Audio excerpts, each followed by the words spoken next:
Hey guys, Kyo here, and this time, as you can see by the title, this is another review. Now this time is a bit different because I have a friend with me, like the biggest Ippo fan I know. Introduce yourself. Hey, I'm Alaria, or like on Instagram, people know me as Anime Planet.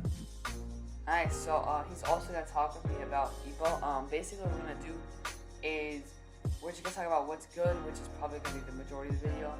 And then if we do have a complaint with Ippo or like kind of anything that we don't think is as good, then we'll also talk about it at the end. Also, I have a Discord server, so check the description to check that out. And yeah, it's pretty simple. Let's get straight into it.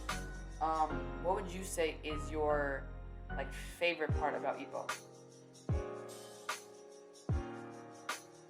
Oh, that's a strong place to start with. I'd probably say the cast. It's probably its strongest, series. Like I'd say, like 99 to possibly even 100% of the entire cast is just there isn't a bad character. Yeah, I'd say most of the cast is like filled with maybe not like the best characters, but they're always likable. I think my only gripe or just problem with the cast in general is just like some of them don't get enough screen time in my opinion. Yeah, I get that. Like for example, Sendo gets like one chapter every 100 like one mention every 100 chapters sometimes. And you know, if someone is your favorite character, unless they're from like the Kamigawa gym, then they probably don't show up for a while. Like Miyata can go like 200 chapters without showing up, and if it's your favorite character, or you're reading the series mainly for them, then it can get kind of like dismotivating, I guess. But I still like really think the cast is, if not, like one of the best, if not the best cast out there in like manga. They're just so like heavily deep with great characters, you know.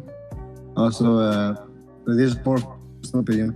I think Ippo himself is probably one of the only characters that I've ever read in a series that like feels genuinely real. Like I don't see him as a fictional character. Like when I think about him, like I don't know, it feels like it's like a real connection with a person. Like he actually has flaws, and he just feels natural. He doesn't have anything over the top or exaggerated, or has a terrible life or anything. And I think he's like written very well. Yeah, I feel like Ippo is definitely one of the more realistic main characters because everything he goes through is something that either someone goes through in real life or you can actually imagine. It's not like, for example, some problems that other main characters have, like for example, Guts, who has an unimaginably bad life. I'm not saying it's a bad thing. I'm just saying it also helps that he's just so realistic and relatable that everything he does, It's even good. like sometimes like one or two times that he might like break a rule or something that wasn't supposed to break, he'll actually get like upset and this and that, and it just really helps you build a connection with Ippo and also the rest of the cast, you know? Yeah.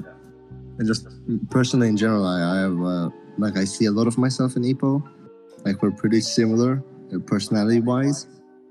I don't have his determination because he's a freak in that aspect. But everything else, like I really see a lot of myself inside of that character. So I have like a very deep personal connection with him. Yeah, and I feel like his like connect and really his just like relationship with Kamigawa and Takamura are both like some of the best in anime and manga. Like I just like Kamigawa and Ippo have like the best sensei or like teacher mentor duo kind of thing. And Takamura is just a big brother kind of character to Ippo, and it really like feels that way. Just because the way he like subtly cares, but at the same time he's just annoying to Ippo in general, you know? Yeah, definitely. I'd say Kamigawa is, if not the first, he's arguably easily like top 3 senseis in anime manga in general. Well, I can't think of many who I can think of that actually like compare to him as a sensei pushes the main character forward. Yeah, because I feel like other senseis, for example, take Gojo, for example, he's a really cool and fun character, but I don't feel like he actually does, you know, his job as a sensei or a teacher and actually teaches him anything. I feel like he's just like, you can consider him a sensei just because that's his like position, but Kamigawa actually teaches his, you know, he teaches Ippo. They kind of like a father-son duo kind of relationship, but they're also like a teacher. I'm pretty pretty sure, like, I know Kamigawa thinks of him as like a son, but doesn't Ippo also like mention he's like his father's, like similar to a father figure for Ippo, or am I just like remembering things badly? I'm pretty sure it's said, and even if it wasn't, I think it's Kind of implied. like most hide that that's how their relationship. Yeah, and then, Kamigawa like, in general. the way that also the way that they like kind of like not mention, but like kind of comparing Ippo now to Kamigawa like 50 or 60 years ago when they were like he used to box. That is also like a really cool comparison. And some of like even the times that they show that he like does more than Kamigawa with the logs in like the hill. I'm not gonna say too much because it's kind of a spoiler, but you know what I'm talking about. Like that also like helps portray not only like their dynamic or like their relationship, but also just how like determined and hardworking Ippo is compared to the average person, you know? Yeah, definitely. Yeah, and also I think something that a bit annoys me is I think sometimes the Ippo or like Ippo or the Kamura would get a really big focus, and I feel like the side like Itagaki had a really good arc that I think was left unresolved, and it feels like it was kind of pushed to the sidelines. And Aoki and Kimura also, like, they're more known for it. They're like he uses them as gag characters, which I like. But when a series is like 1,300 chapters long, like I'm attached to these characters. The comedy isn't the only thing I want from them. Like I want to see them. So that's a bit annoying. Yeah, but Aoki and Kimura, they are getting like good arcs now. Yeah, like especially on the first like 600 chapters or something, except for like the movie fight with Kimura and Mashiba. Aside from that, like none of those two really get any like big fights that you expect, or really any super serious moments. Right? There is some later on, but even then, I feel like most of the time, even those like super important character arcs that those two have are kind of pushed to the sideline. I think that happens a lot with a lot of the characters that aren't Takamura or Ippo, where like a character would be important. In this case, you know, it was with Kimura and Aoki. You know what I'm talking about. They both kind of just like get pushed to the side just because Ippo has a match with them, which is important. But at the same time, I don't feel like I'm not gonna like say he does something wrong because like he's been doing it for 30 years, but I feel like he could like not prioritize, but like make Aoki and Kimura feel more than just gag characters, because again they do feel less gag characters like now, but I feel like it would be better if they felt like have more importance than just gag characters, because they do kind of feel that way. Even though they are funny gag characters, they still, I like to see them more than just gag characters. Yeah, definitely. I think now, like I'm not gonna say anything, but I think with the recent arcs, I think after the 10 months in the making arc, I think that was like a really like golden opportunity for him to put a focus on Kimura and Aoki, and he did put a bit. Like Kimura got a really big arc with like Ippo helping and train and Ippo supporting everything, and Aoki also got his arc with Iga and that other guy, the second dude they like had a fought with. But then again, they also like they got pushed back to the side again in Fields, and those two arcs think they resolved. So I'm hoping that in the long run he comes back to them, which I'm pretty sure he will. But for now, it feels like those arcs fell flat. Like at some point they were pushed to the sideline. Yeah, I feel like those arcs, well, they were really good arcs, especially how like people learned about the troubles of weight control. That was great, but at the same time, like they were big arcs for Aoki and Kimura, but they still felt, at least the Kimura one, like centered around Ippo, or like both of them instead of just Kimura. You never really got the sole spotlight, which is something that a lot of people would like to see with Kimura, me included, right? He's a good boxer, he's not like portrayed that way in the series. Yeah, definitely. At least he still gets really good fights, right? Like with Mashiba and other characters, whereas Aoki kind of has like most of his fights are kind of gag fights. Unlike Kimura has fights more, except for like they're all more serious, but they still kind of don't live up to any other main sidekick like Vogue, Miyata, Sendo, and stuff like that. Yeah. Aoki, I think he's my biggest problem with his fights, because Aoki is treated like solely as a gag character. Like that changed with Iga arc. That changed because he actually got attention, but most of the time it feels to me like he's not treated as good as he deserved in the story. Yeah, I feel like Kimura at least has like a side to him that isn't just a gag character. He's more than just a gag character, but he has that gag aspect. Whereas Aoki is like almost 100% just a gag character, which is something that honestly I wouldn't like to see with a character you've been with for 1,000 chapters. But I can't complain too much because even then, like, you can make, I've said this with Manga too, you can make like a top 5 or top 7 list of characters in Ippo and you'll still have someone's favorite character out of that list. You see that with Magi, One Piece, any series with a really good cast. For example, Sendo and Takamura are my 2 favorite characters, but sometimes you'll see Sendo not even being someone's top 3 or top 5, which it's not, it's pretty rare, but even then it still happens. Most series have like a definite character who's everyone one, and then definite character everyone 2, and so on and so on. This series doesn't have that. Everyone has a favorite character. Some people have Ippo, Sendo, Miyata, Vol, Takamura, kind of favorite characters, and kind of like really changes with as the person goes and as the art goes as well, Yeah, definitely. Yeah, I think basically that's my when it comes to complaints about the series, I'd say just the lack of focus at times in the story on the side characters. I can't really think of any other thing to complain about. Like he's done a mostly a very solid job with the story. He's been running for 30 years and it's been solid. I've yet to meet a person who has read the series and just hasn't absolutely fallen in love with it. Because it's just a peak that keeps growing. Like it doesn't have any slow arcs or anything low. Like he actually puts an effort and improves on the story as much as he possibly can. Yeah, like most series, they'll be really good at the start or be really good at the end or the middle, but almost never do they just keep improving and keep improving.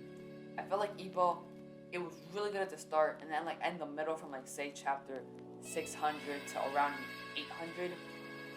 For me, it was the worst part of the series. Still a good part, but it felt like it was the worst part of the series. And then from 800, 900 on forwards, it just kept getting better and better and it reached new heights. And not a lot of series do that, right? Where they continue improving. Some series just stay at their level or even decrease. Not a lot of series can even improve after that long and still feel fresh. Yeah.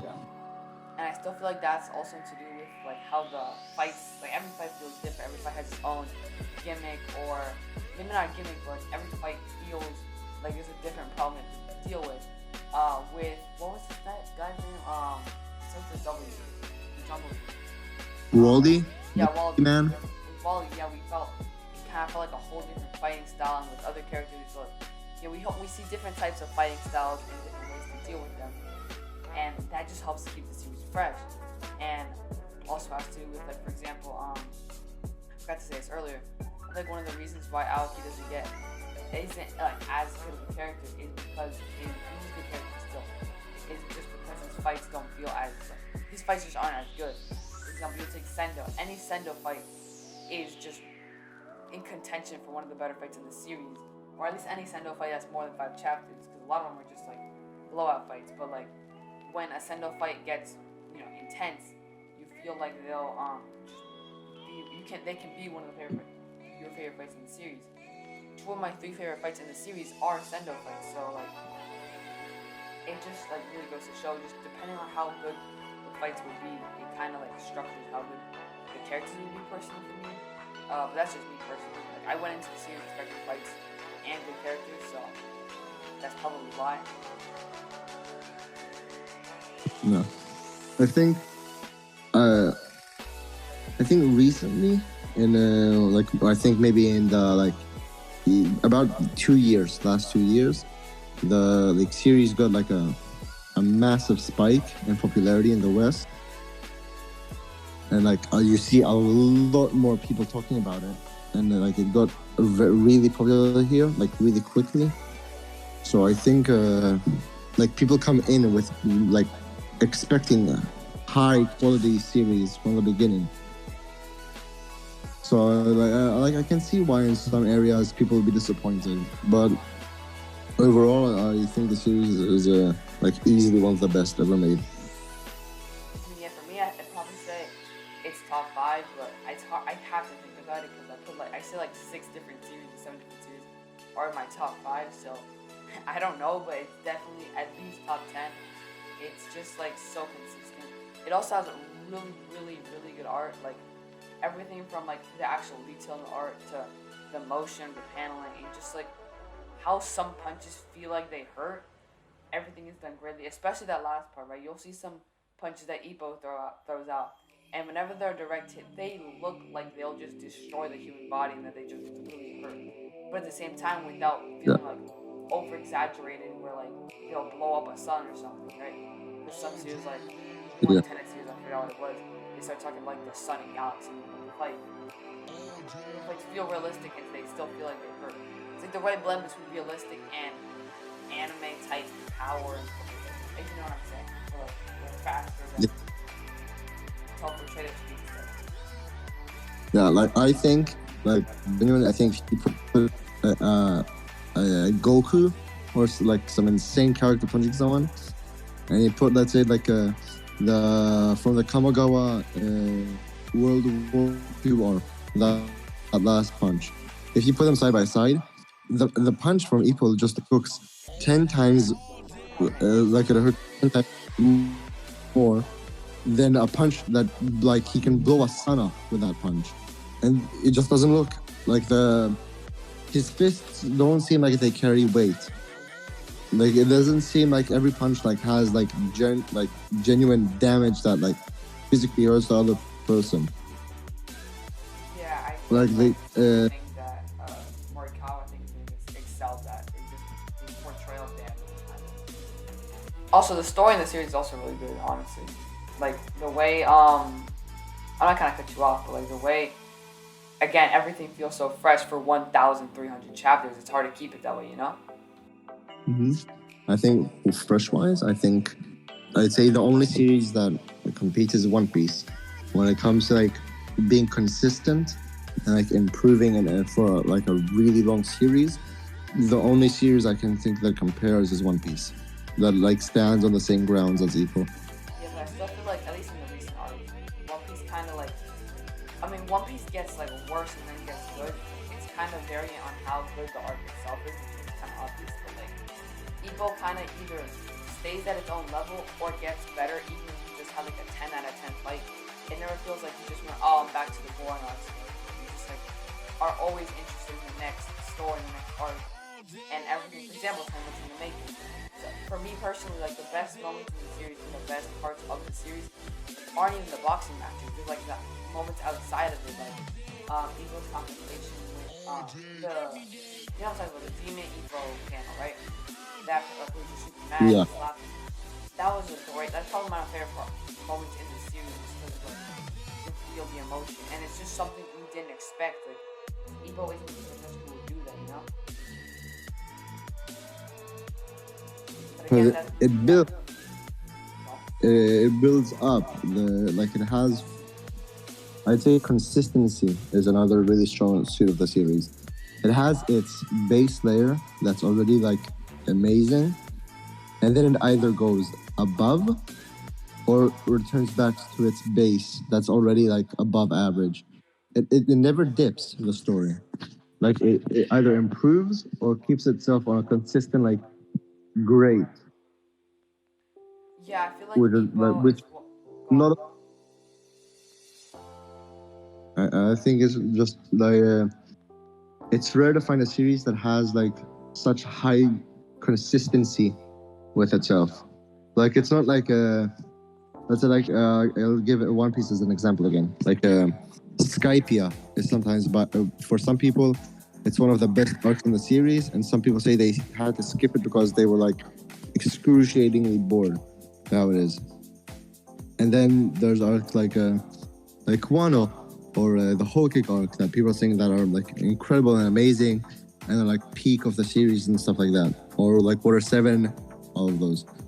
And Ippo doesn't feel like that. Like when I talk about Ippo, I don't think about arcs. Like I don't really think about arcs. I just think how I imagine Ippo is just one consistent series without arcs. It just keeps moving forward.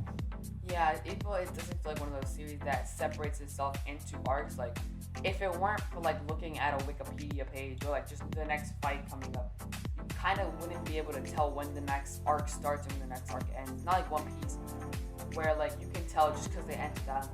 That's not bad against One Piece. I'm just saying like Ippo feels like a free-flowing, never-stopping, consistent story, whereas One Piece feels like arc after arc after arc after arc, which is probably why some people can read 100 chapters of Ippo a day, but some people can't read 10 or 20 chapters of One Piece a day, even though they may be both equally as good, or one may be better than the other for that person. Yeah, definitely. Also, I'd say, in general, I think Ippo is insanely easy to binge. Probably one of the easiest. Because it's not dialogue heavy at all. Like, it's very light with the dialogue. The art is great, and the chapters like are really short. It's about 19 on average pages for a chapter. Like a normal person could easily